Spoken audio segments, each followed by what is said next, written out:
নমস্কার, আমি সুস্মিতা। অনুসুস্মিস কিচেনে আরও একবার আপনাদের স্বাগত জানাই। আজ আমি বানাচ্ছি নবরত্ন কারি। খুব বেশি কথা না বাড়িয়ে চলুন রেসিপিটা আবার শুরু করা যাক।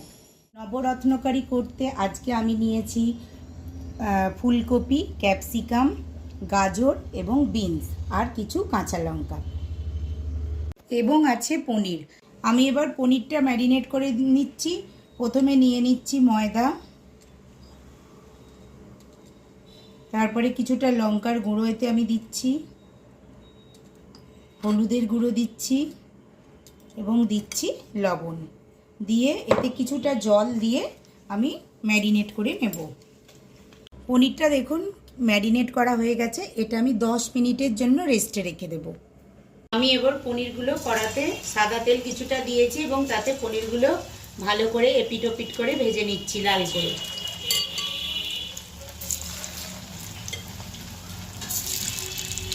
এরকম লাল লাল করে আমি পুরো পনিরটাই ভেজে নিয়ে ফেরত আসছি। আমি একটা কড়াই বসিয়েছি এবং তাতে আমি কিছুটা সাদা তেল এটার মধ্যে দিয়ে দিচ্ছি।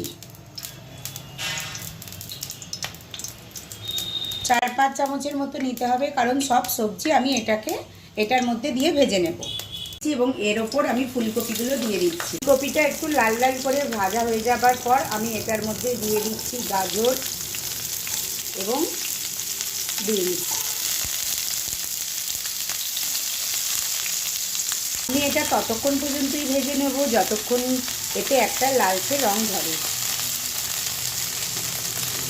সব শেষে আমি এটার মধ্যে ক্যাপসিকাম কুচি দিয়ে দিচ্ছি এবং এটা আমি খুব ভালো করে নেড়ে নিচ্ছি। আপনারা এতে ডুমো ডুমো করে আলুও দিতে পারেন। দেখুন এটা কি সুন্দর লাল লাল করে এরকম করে ভেজে নিয়ে তারপর সবকটা সবজি আমি এবার তুলে নিচ্ছি।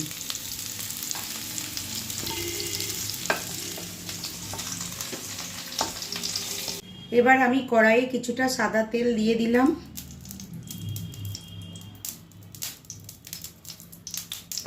তারপর এতে একে একে আমি কাঁচা লঙ্কা কুচি দিয়ে দিচ্ছি। এতে আমি 1 চামচের মতো আদা বেটে রেখেছি, সেটাও আমি দিয়ে দিচ্ছি। যে আমি 2 চামচের মতো চীনাবাদাম বেটে রেখেছি, সেটাও আমি এবার কড়ার মধ্যে দিয়ে দিচ্ছি।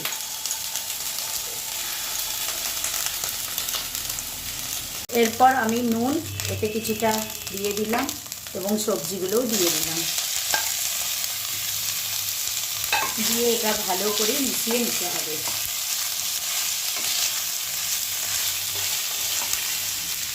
এই যে আমি দেখুন 2 চামচের মতো টক দই নিয়ে নিয়েছি, এই পুরোটাই আমি এটার মধ্যে দিয়ে দিচ্ছি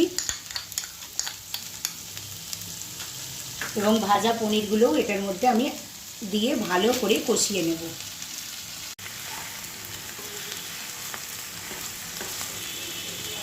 এটাতে আমি 1 কাপের মতো জল দিয়ে দিচ্ছি, দিয়ে এটা আমি 15 মিনিটের মতো ঢেকে দিচ্ছি। এবার আমি চাপাটা খুলে নিচ্ছি এবং এটার মধ্যে আমি 1 চামচের মতো চিনি দিয়ে দিলাম। আপনারা এটা অপশনাল দিতেও পারেন, নাও পারেন। তারপর এটা আমি নেড়ে নিচ্ছি। দেখুন আমি সার্ভিং বলে সার্ভ করে নিয়েছি। পুরো ভিডিওটা যদি আপনারা এত দূর অবধি দেখে থাকেন তাহলে কেমন লাগলো আমাকে অবশ্যই একটা কমেন্ট করে জানাবেন। যদি ভালো লাগে তাহলে আমাকে একটা লাইক করে দেবেন এবং বন্ধুদের সাথে শেয়ার করবেন এবং চ্যানেলটি সাবস্ক্রাইব করার জন্য অনুরোধ রইল। Thank you.